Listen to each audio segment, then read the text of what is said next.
Hello world, welcome to the Catalysr podcast. Today we're interviewing our esteemed guest, Mana Ohori. Mana is a 24-year-old material scientist and jewellery designer from Sydney.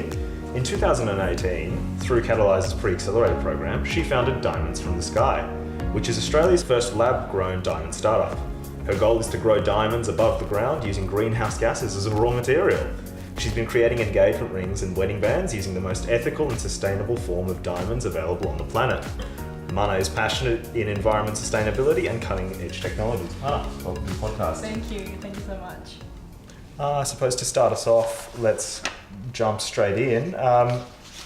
It's a very interesting idea that you have. Oh, thank you. In Diamonds from the Sky. Yes. Obviously, having gone through the Catalysr program, you come from a migrant background. I just wanted to start us off and say, so where did you grow up and how did you end up in Australia? Yeah, so my background, so I was born in Japan and I spent my childhood there. So up until 16 years old, I was there.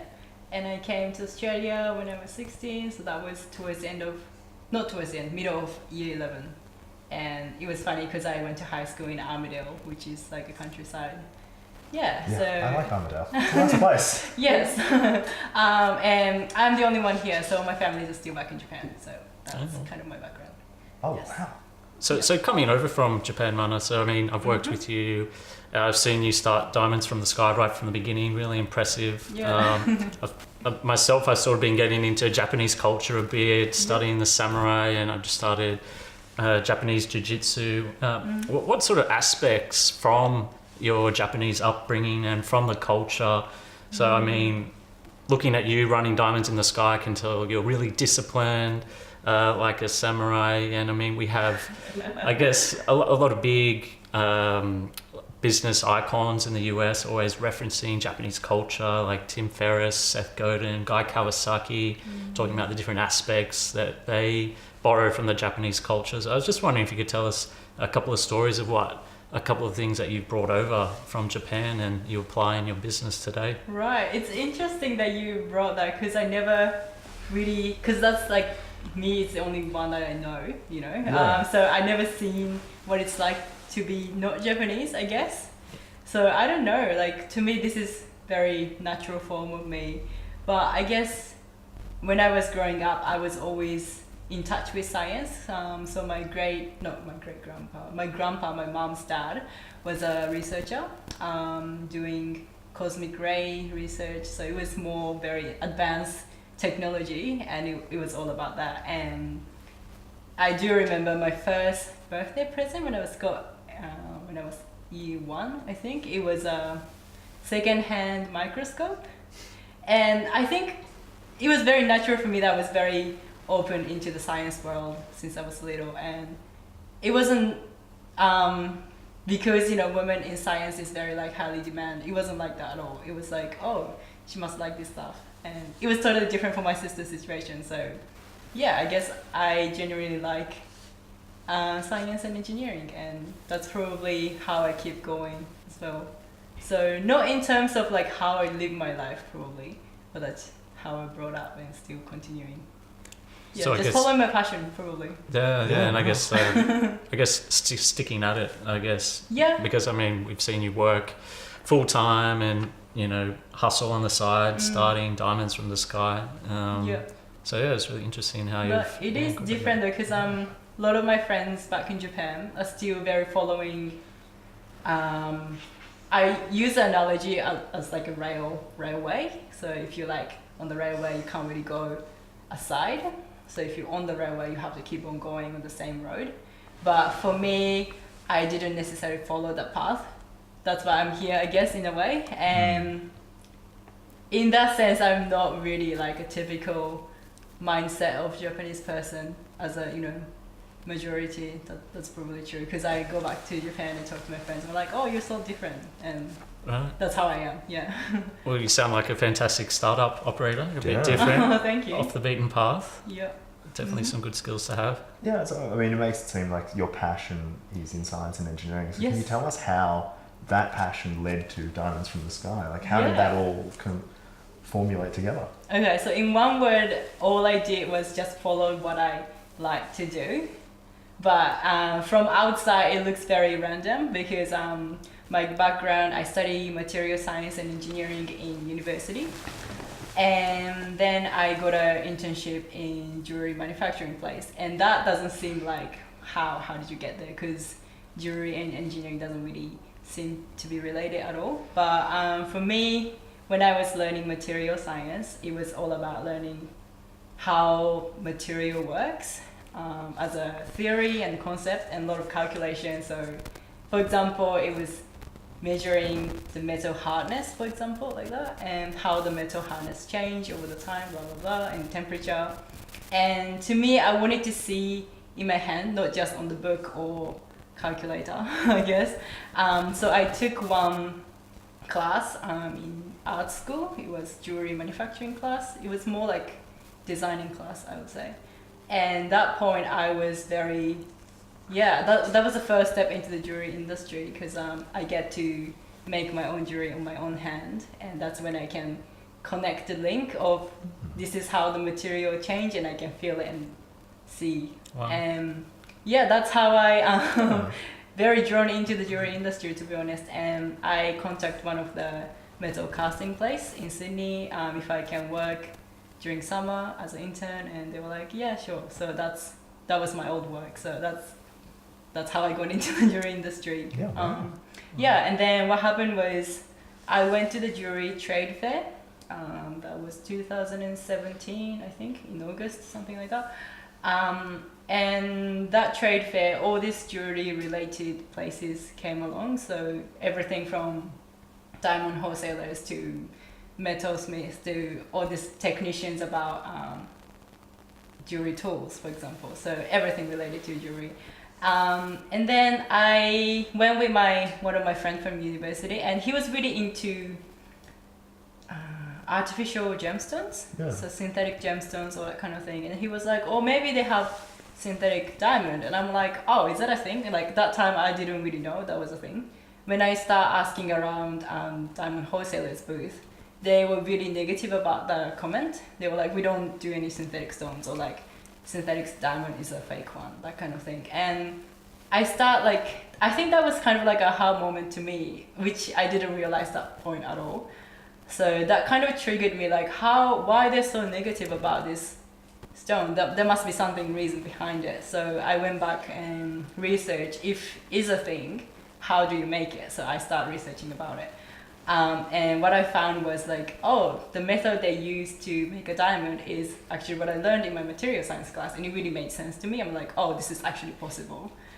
So that's how I start researching about how do you make it, who is making it, what's the market like at the moment in lab-grown diamond, and realized no one is actually doing it in Australia. So maybe I was like, I wanted to do this. To be honest, I didn't want to start my business. I wanted to work for someone who makes diamonds.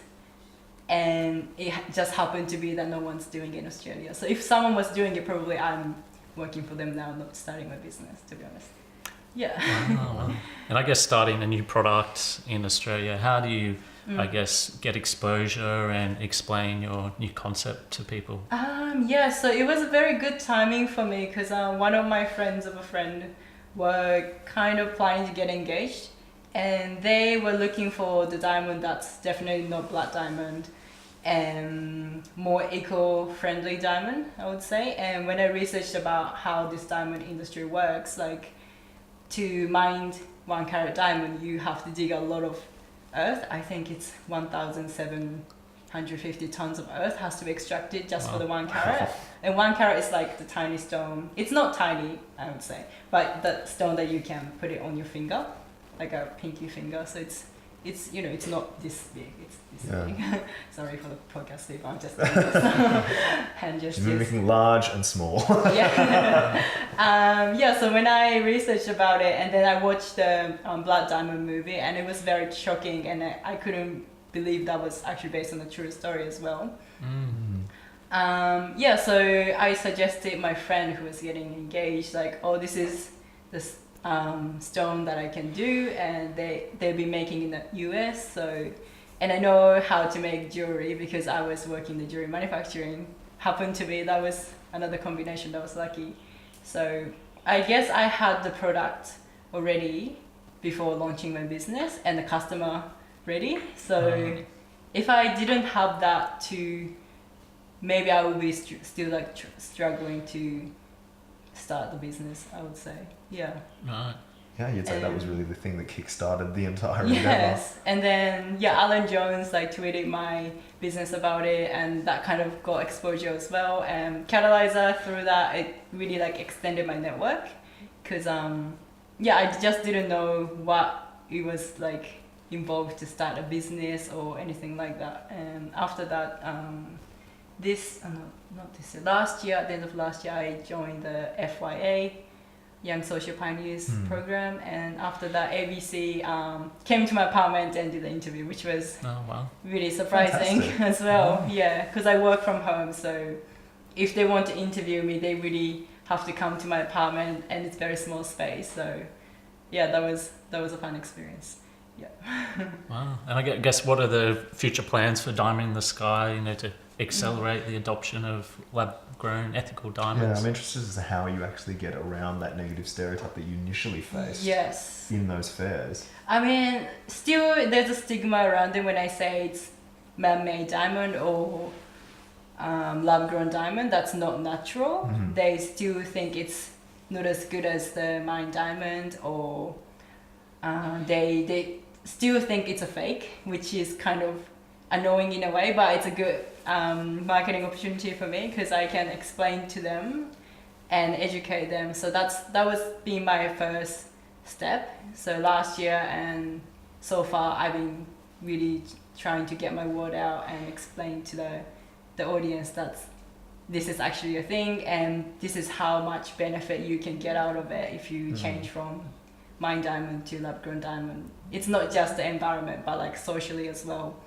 And it's quite surprising, because when you think about synthetic material, you kind of imagine the factory making a lot of smoke and like a kind of plastic kind of industry. But when I look at how you make lab-grown diamond, all you need is a methane and a hydrogen. So methane is, the gas that's polluting our planet kind of every day. People talk about CO2, but methane is really powerful for greenhouse gas, contributing to the global warming as well. So when I look at that, so methane and hydrogen, and then you make diamond. So it's very clean process as well.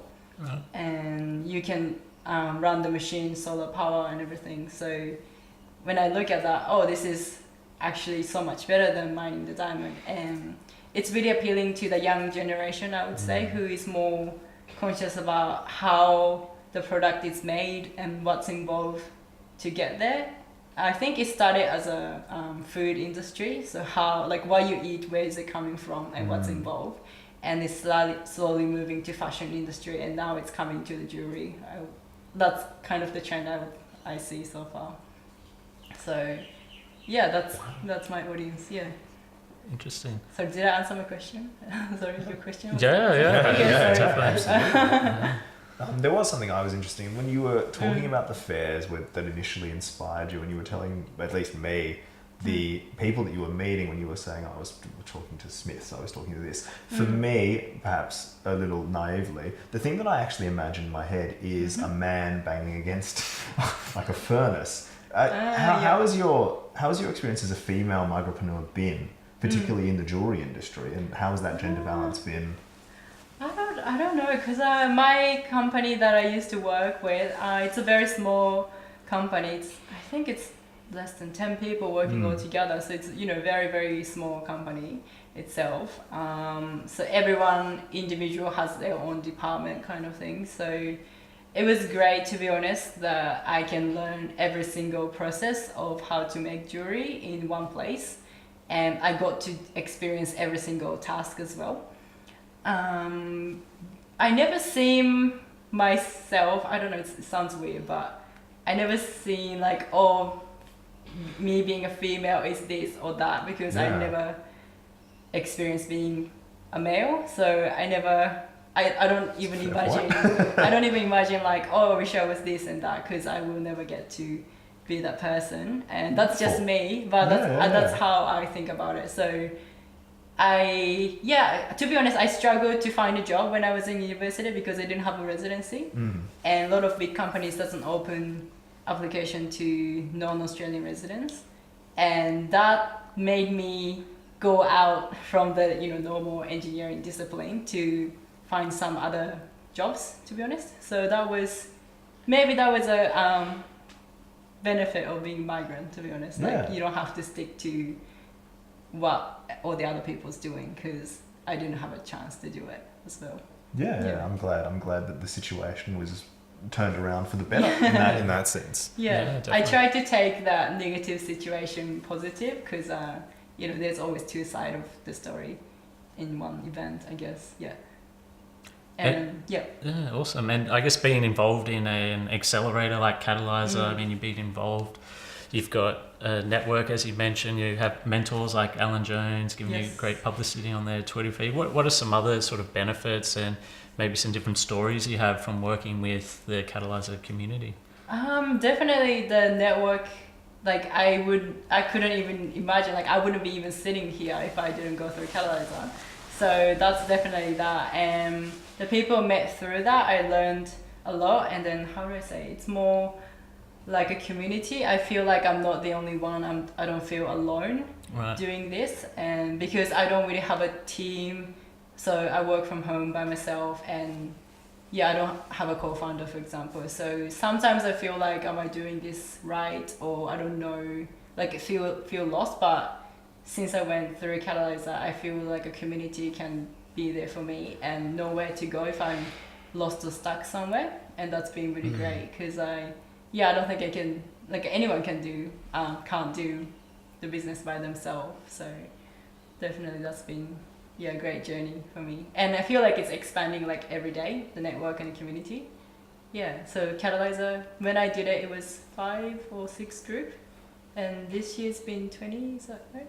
Over 20. Over 20. Definitely. And it was funny because this year's cohort, I think, the Catalysr, I bumped into one of them, I think that was outside a station somewhere, and he recognized me, and like I famous, feel like, this family's expanding. It's funny. That's awesome. And I mean, it's been really inspiring hearing about your journey from Japan to Australia to Catalysr, Diamonds in the Sky.